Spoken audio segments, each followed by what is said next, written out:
Without further ado, let's talk about the new moon in Scorpio. So kicking off tomorrow, so new moons are about new beginnings. They're about setting intentions for the coming, leading up to the full moon, which will be 2 weeks later in Taurus. They're really they're a time when we might feel perhaps more. People say that you can feel more tired around a full moon because the energy is so up. And I think with eclipses as well, in particular, we can feel very, very tired because they're about releasing and letting go, which is absolutely a Scorpio theme as well. So it is even more embellished in that way. I think with the new moon, it's very much an instinctual time. It is very intuitive. Often consciousness is very low. It's fascinating for me doing this kind of reading around this time as well, because I don't feel like I have access as clearly to the wisdom that I normally have around it, like the full moon. I just feel like it's all there and it just kind of channels and it goes. But around the new moon, I'm like, what am I saying? Where am I coming from? And that is the vibe. And so part of me is actually incredibly comfortable with that, because that is literally what is happening. And so with the new moon, it is about setting intention. So it is in Scorpio.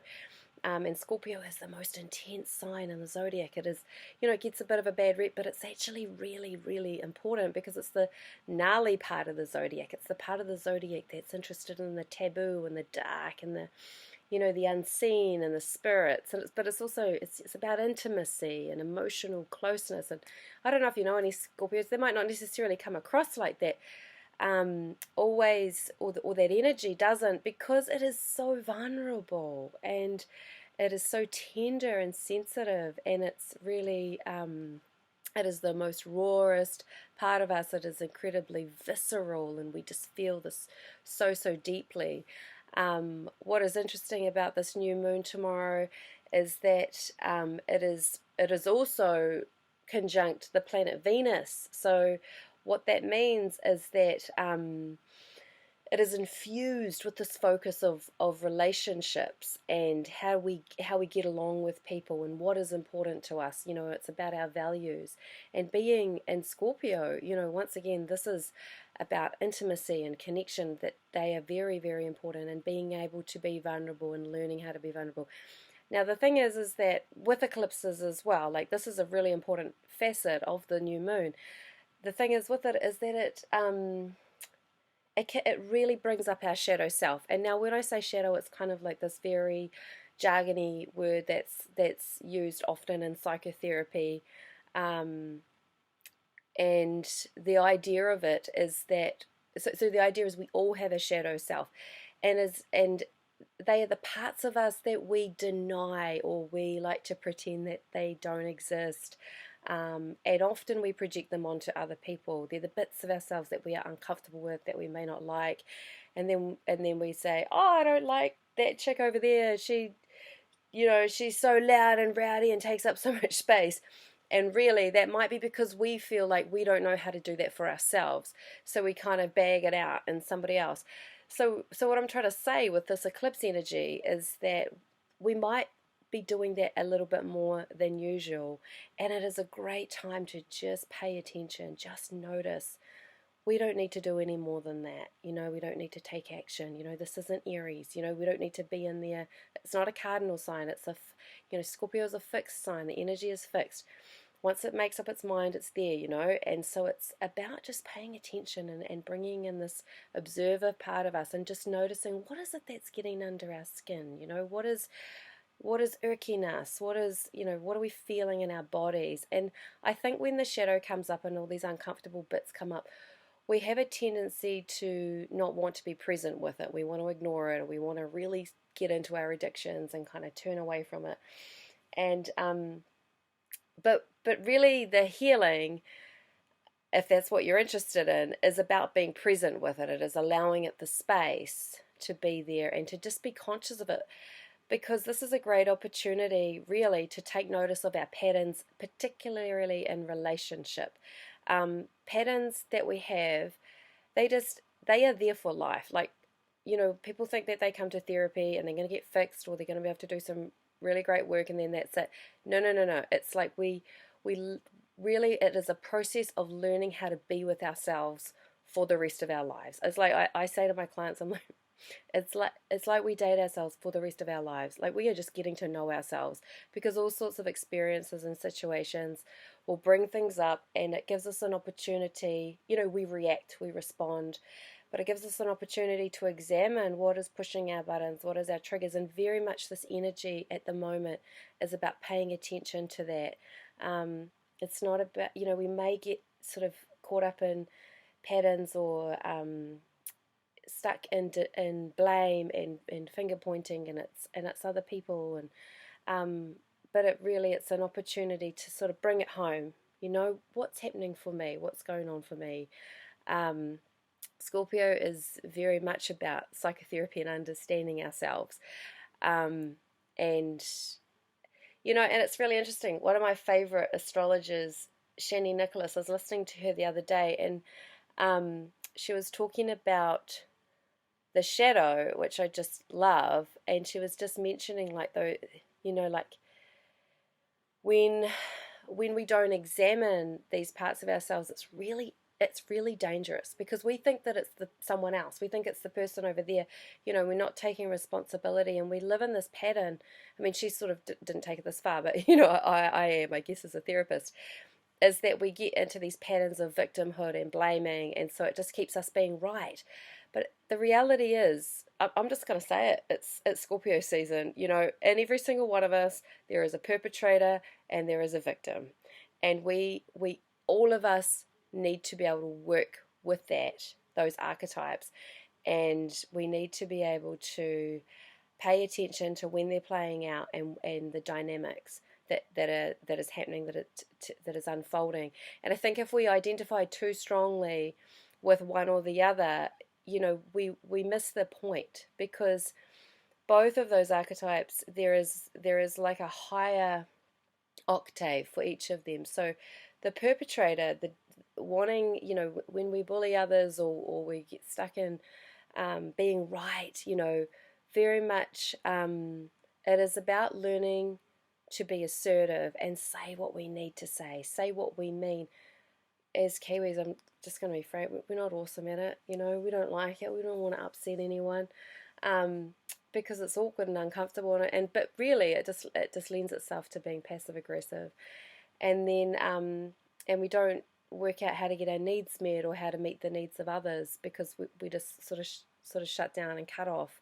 And the other side of that is being the victim, and so we can be stuck in other people being wrong all the time, but and blame, and often the victim archetype comes from actually the experience of being a victim, and most of us have had some kind of experience like that in our lives, and so it can be very difficult to shed that, or to have a conscious awareness of when that is playing out, if it is just so normal to us. So it's an important place for us to be able to do some examination of and do some work around. And so I think, like, with the victim archetype, the higher octave of that is the, it's not the helper, because that's the rescuer. It's the it's needing support. It's like needing to be able to recruit support from others, and knowing when to ask for help. And so, yeah, I've kind of got into some of these other kind of therapeutic roles, but very much the Scorpio time is about these kinds of things coming up, and it is really important to just pay attention. Eclipses are a really interesting cycle that involve the sun and the moon's relationship, and they happen. They take place twice a year. It's kind of a new thing that I'm learning about, and I'm sort of fascinated about it, actually. They take place twice a year, and over a course of 18 months, they'll be in a particular polarity. Now, when I say that, I mean like Scorpio and Taurus, or Aquarius and Leo. So the two signs that are opposite each other, because that's where the new moon and then the full moon will then hit each other. Now, if that doesn't make sense to you, that kind of doesn't matter. But I think, like, I guess what I'm trying to say is it'd be just interesting to see if, say, 6 months ago, when the sun was in Taurus and there would have been a new moon there and a full moon in Scorpio, this would have been back in April and then May. Just interesting to see what was coming up for you then, to see if there are any themes that are similar to right now. And then I would even go one step further back if you're just feeling extra nerdy. And it would have been to a year ago, and this is when the first lot of eclipses have taken place in the Taurus Scorpio polarity, and that would have been obviously October, November of 2021. And it's just so fascinating to see what your themes are. I'll give you an example. So for me, my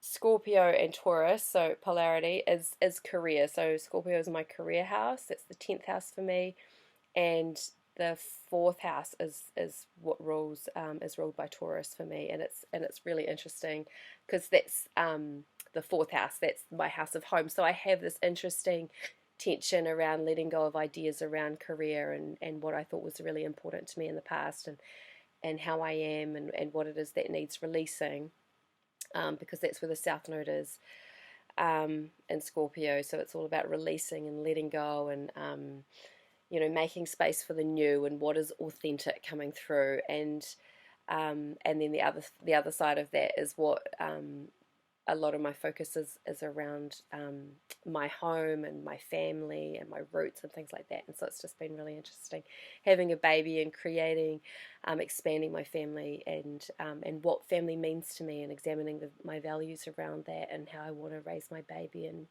and create family. And so it's just been really, really fascinating.